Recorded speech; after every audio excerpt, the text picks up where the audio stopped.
Hi, I'm Candice Malcolm, and this is the Candice Malcolm Show. We have a great episode for you today, folks. It is a very important week in Alberta politics next week. So on Monday, there will be three by-elections that will have an impact on the future of that province, particularly the future of Premier Danielle Smith and her UCP party. So there's two specific by-elections that I think are going to be really important and ones to watch. The first one is Edmonton Strathcona. That is actually the riding I used to live in. It's where the University of Alberta is located. It's typically seen as like an island of socialism in an otherwise, very sensible province. And Naheed Nenshi, the leader of the NDP party, will be running in that riding. Now, you may have asked yourself, I asked myself this too, why would Naheed Nenshi run in Edmonton, right? He's the longtime Calgary mayor. We were told that he's popular in Calgary as part of the reason why he's leading the party is that maybe he'll be able to appeal to a broader base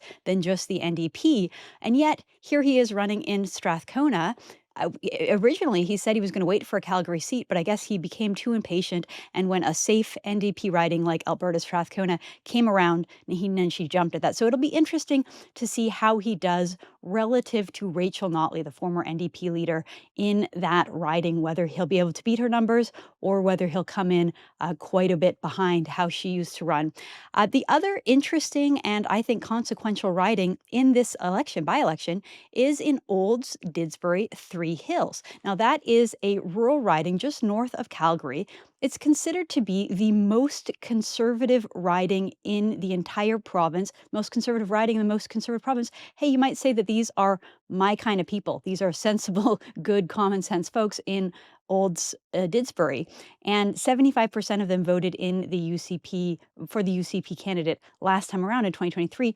So why is it an interesting by-election? What's happening in Olds? We're going to do a bit of a deep dive to find out what is happening there. And I'm pleased to be joined by one of the candidates that is running in that election. He is the head of something called the Alberta Republican Party, sorry, the Republican Party of Alberta. It is a registered political party that has made joining the United States central to its platform.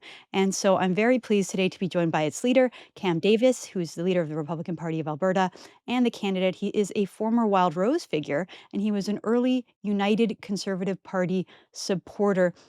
Now, I just want to preface this by saying that some of my friends in Alberta don't like this character very much. And some of them told me not to have him on the show. But hey, he's a newsmaker, and it's an interesting proposition, right? This idea of Alberta separatism. He is running against Premier Danielle Smith, though, and many see him as trying to undermine her, undermine what she's doing in that province. So I'm going to let the audience make up their own mind on him, and I thought I would give him the opportunity to speak for himself. So, Cam, welcome to the podcast. Thank you so much for joining us.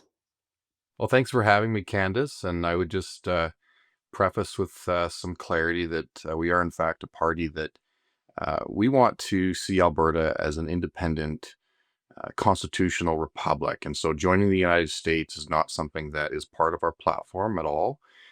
We are, and by definition of why we call ourselves Republicans, is we see that the broken system of confederation is something that is the source cause of all of the issues, or most of the issues, that Alberta faces within Canada. And so our mission is to form Alberta into a constitutional republic.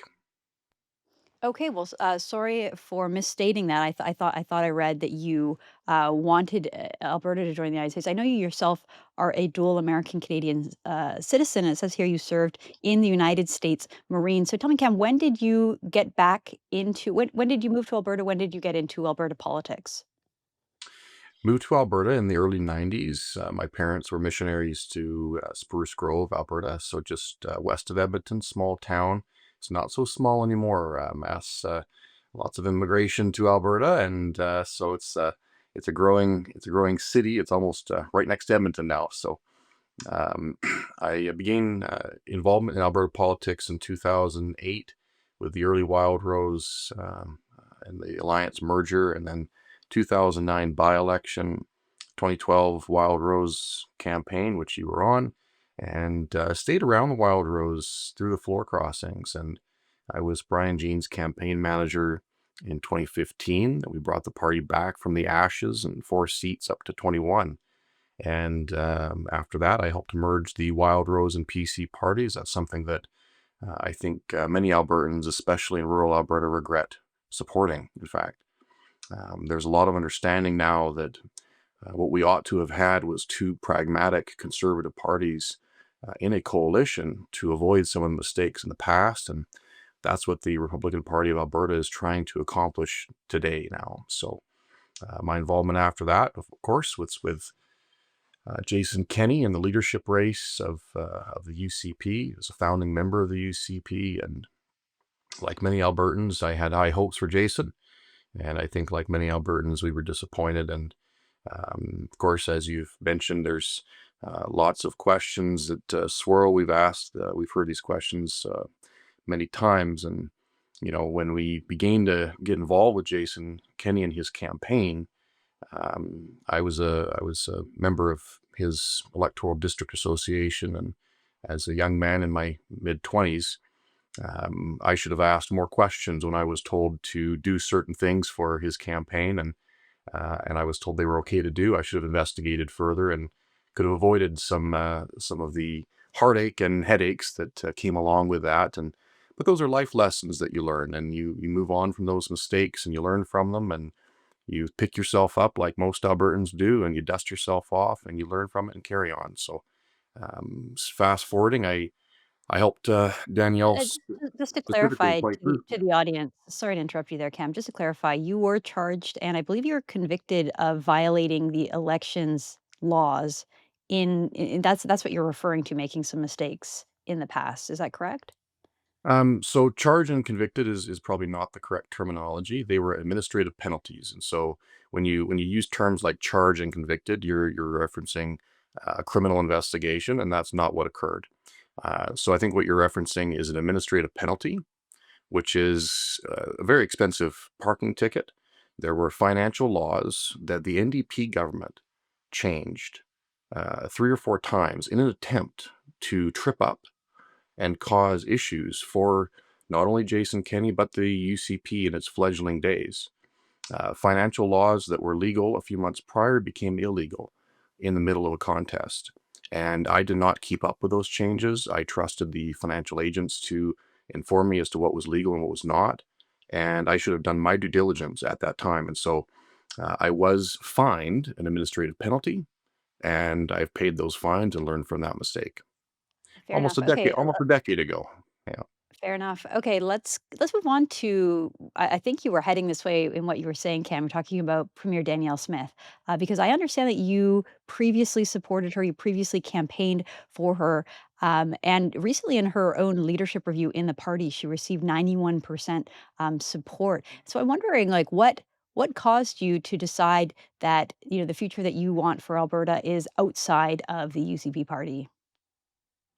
Well, this goes back to 2008, and the whole reason the Wild Rose Party was formed was for better governance. It was for smaller, limited government. It was for eliminating the corruption and entitlement and arrogance of the 44-year PC dynasty. That's why we created the Wild Rose Party back then.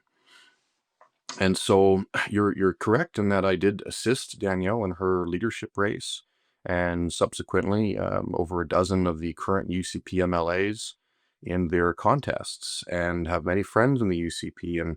And when we look at what kind of transpired over the last year, we see that there's been a drift back towards some of those same habits, if you will, of the 44-year PC dynasty.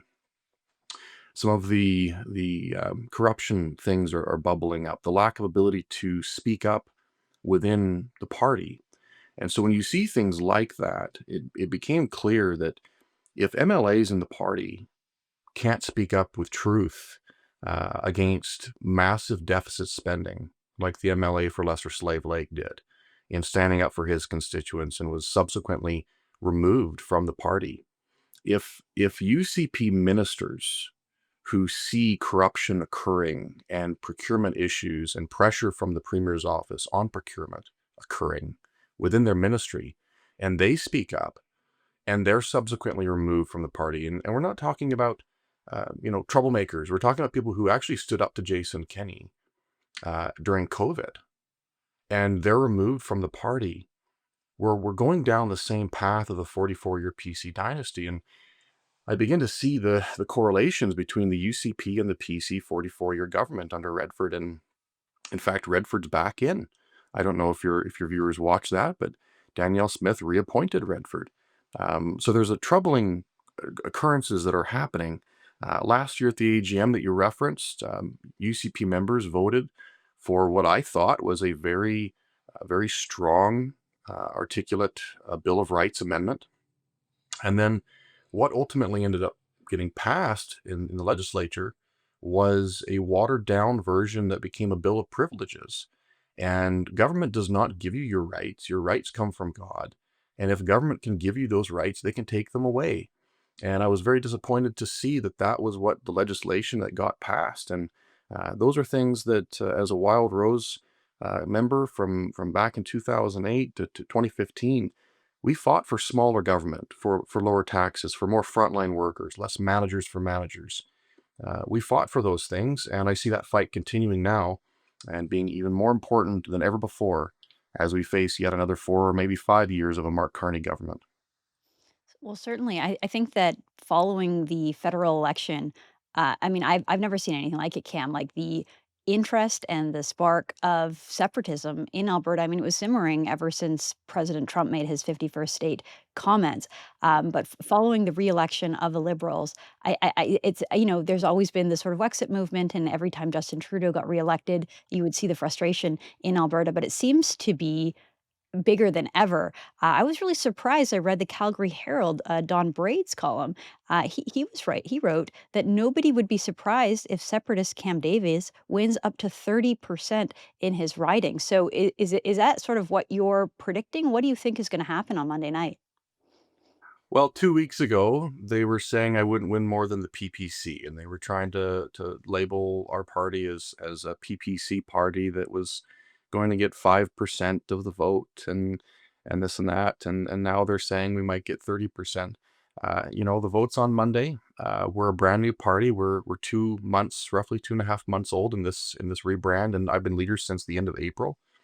And I would just say, look, in 2008, the Wild Rose ran in this riding. We were a newer party. We were around for about a year at that point. The merger had occurred, and I believe Paul Hinman was the leader. And the Wild Rose Party, got 20% in the general election. So typically, you can do a little better in those scenarios when everyone's paying attention and more people are talking about it. So by-elections, there's been 31 by-elections, I believe, in the last 50 years, and only 5 of them have ever changed hands.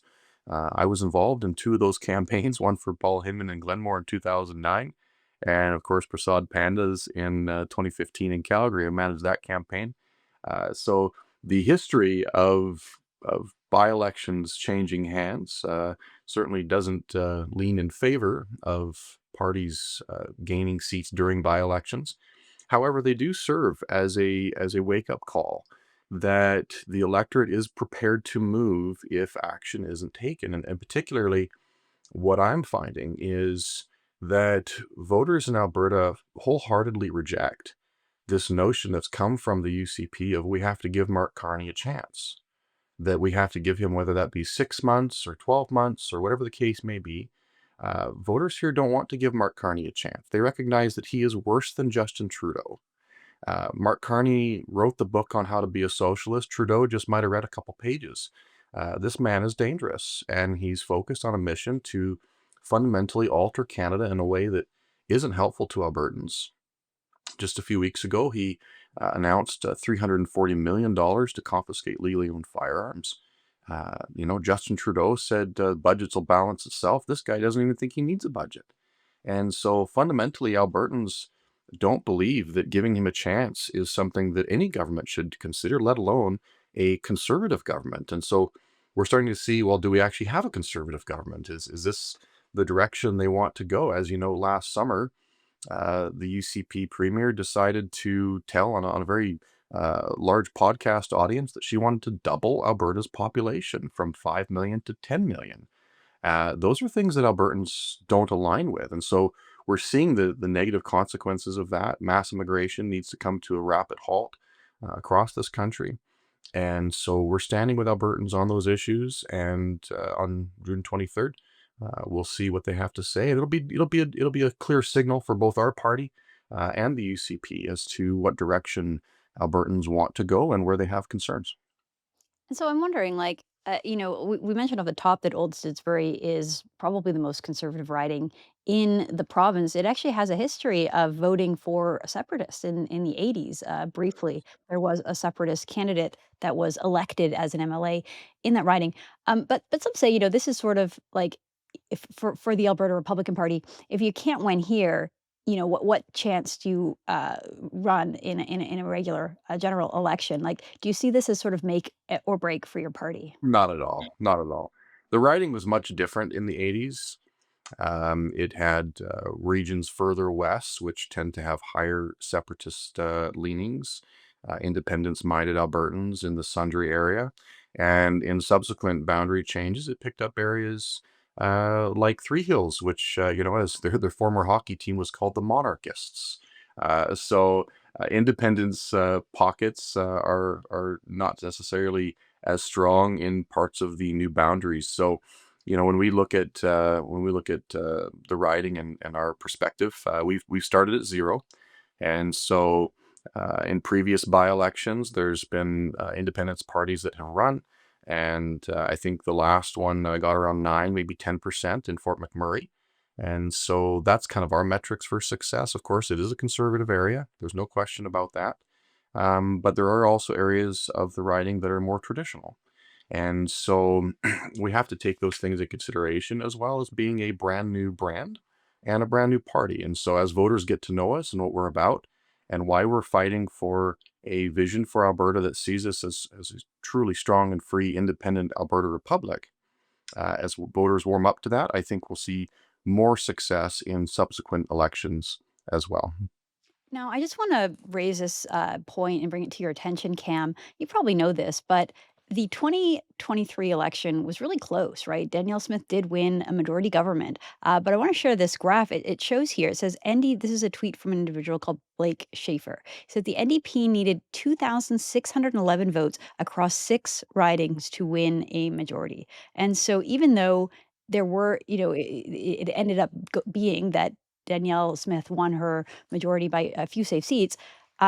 There was a lot of seats. I think there's 10 seats that were won by fewer than 1,000 votes. So it's pretty easy for an upstart right-wing party to come and spoil everything for Premier Danielle Smith and the UCP and enable what happened in 2015, which I think everyone agrees is a nightmare scenario where the right is split in half and it enables the NDP to win and form government with only 40% of the vote. So is that something that is, that you're consciously aware of? That's something you're nervous about? Like, I'm just wondering, like, what happens if you're successful and you create that sort of scenario? I don't think anyone wants that in Alberta. So, as the manager for the 2015 Wild Rose campaign, I can tell you that there were only 2 ridings that were a direct cause of vote splitting. The vast majority of ridings that went NDP saw a net reduction in overall turnout. And so it wasn't as if a switch got flicked and 35% increase in socialists in Alberta happened overnight. That is not what occurred in 2015. What did occur is that after 44 years of a PC government that became entitled, arrogant, and corrupt, and the devastation of the floor crossing to the Wild Rose is that conservative voters stayed home. Many of them stayed home. Some of them chose to hold their nose and protest vote with the NDP. And so when conservatives stop being conservative, we divide ourselves and we lose elections. And so the real message that we should have taken from the 2015 election is that stick to being conservative, stop watering down where we are on the issues, stop doing the finger in the wind style of politics. Stay true to our values and principles as conservatives, and we'll win elections because the electorate doesn't want conservative light. They want actual conservatives to run and represent them. And so You mentioned the 2023 election, and I was heavily involved in that election, and many of those seats that narrowly won, I was involved with helping, including the justice minister, and making sure that the UCP did have a majority government. But what we saw in many of those election on the ground is that, again, conservatives were not happy, and a lot of them stayed home. In fact, if you look at the numbers between 2019 and 2023, 111,000 conservatives stayed home. They just chose not to even show up. And at a time when our province's population grew significantly from 2019 to 2023, we can't afford to lose 111,000 conservatives staying at home because they didn't like the leader, they didn't like some of the policies, they didn't feel that there was adequate reconciliation with what occurred during COVID. There was no accountability during COVID, and those conservatives stayed home and almost cost the UCP the election. But I don't put that on the voters. I actually put that on the parties that run. If you're running to represent conservatives, then and you promised Alberta sovereignty and you change it to a sovereignty within a united Canada, if you promised Albertans accountability on COVID and you delivered none and you actually elevate the people who oppressed Albertans, then they're going to stay home. And that's what happened in 2023. All right. Well, Cam, I really appreciate your time. Best of luck in the by election on Monday. We'll be watching it very closely. Thank you for joining the show today. Thank you, Candice. Appreciate having me on.